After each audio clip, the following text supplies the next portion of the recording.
নাকি সরকারে আসলে হলু হয়ে যাবেন, উল্টায় ফেলবেন।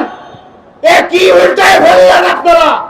24-এর গণঅভ্যুত্থান ঘটিয়েছি এই দেশের নাগরিকদেরকে সাথে নিয়ে, তাদের প্রশ্নের জবাব দিতে পারি না আজকের এই দিনে। আমাদেরকে বলে, ভাই আপনাদের ডাকে রক্ত দিয়েছি, জীবন দিয়েছি, পঙ্গুত্ব বরণ করেছি, কিন্তু পেলামটা কি?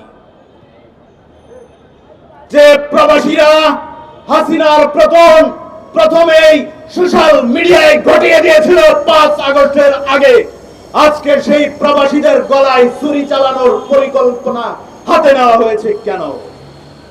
প্রিয় বন্ধুগণ, পার্শ্ববর্তী রাষ্ট্র থেকে 30 থেকে 35 হাজার টাকায় মধ্যপ্রাচ্যে যাওয়া যায়, আর আমার দেশ কোথায়কের হলো যে সেই দেশ থেকে 1,90,000 টাকা লাগে সৌদি আরব যাইতে। যে শ্রমিক ভাইয়েরা তার সর্বশান্ত হয়ে সবকিছু বিক্রি করে কিছু অর্থ উপার্জনের জন্য, বাংলাদেশের অর্থনীতিকে শক্তিশালী করবার জন্য, বৈদেশিক মুদ্রা অর্জনের লক্ষ্যে প্রবাসে যায়, সেই প্রবাসী ভাইদের গলায় কেন ছুরি চালানো হলো? আমরা বলতে চাই, আসিফ নজরুল সাহেবরা গলাবাজি করেছিলেন, টকশোতে বসেছিলেন, তারা নাকি সরকারে আসলে হলু হয়ে যাবেন, উল্টায় ফেলবেন।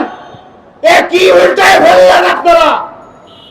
আজকে যে প্রবাসীরা বাংলাদেশ চালায়, যে প্রবাসীদের টাকায় আপনাদের বেতন হয়, যে প্রবাসীদের টাকায় আপনার বইয়ের শাড়ি কিনেন, সেই প্রবাসীদের গলায় টিপে ধরলেন কেন?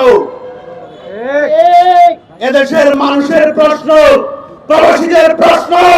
তারা অশ্রু চোখে, কান্না জড়িত কণ্ঠে আমাদের কাছে অভিযোগ করে, এই দেশের জন্য কি তারা এই পরিশ্রম করছে? মেথরের মতো, শ্রমিকের মতো দিনের পর দিন, রাতের পর রাত না ঘুমিয়ে না খেয়ে শ্রম দিয়ে প্রবাস থেকে বৈদেশিক মুদ্রা অর্জন করছে। আমার দেশের রিজার্ভ শক্তিশালী করছে এই প্রবাসীরা।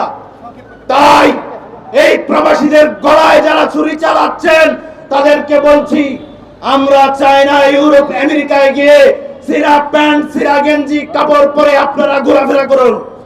আমরা চাই আপনারা আমাদের প্রতিবেশী হয়ে থাকুন, আমরা একসাথে বসবাস করব।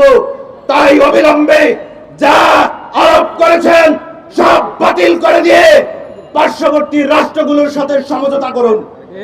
পার্শ্ববর্তী রাষ্ট্রগুলোর বিমান ভাড়া যে পরিমাণ আছে সেই পরিমাণ করুন, না হলে বাংলাদেশের আম জনতা পার্টি, আম জনতার দল, গণমানুষের দল মানুষদেরকে নিয়ে রাজপথে কঠিন কর্মসূচি দিতে বাধ্য হবে।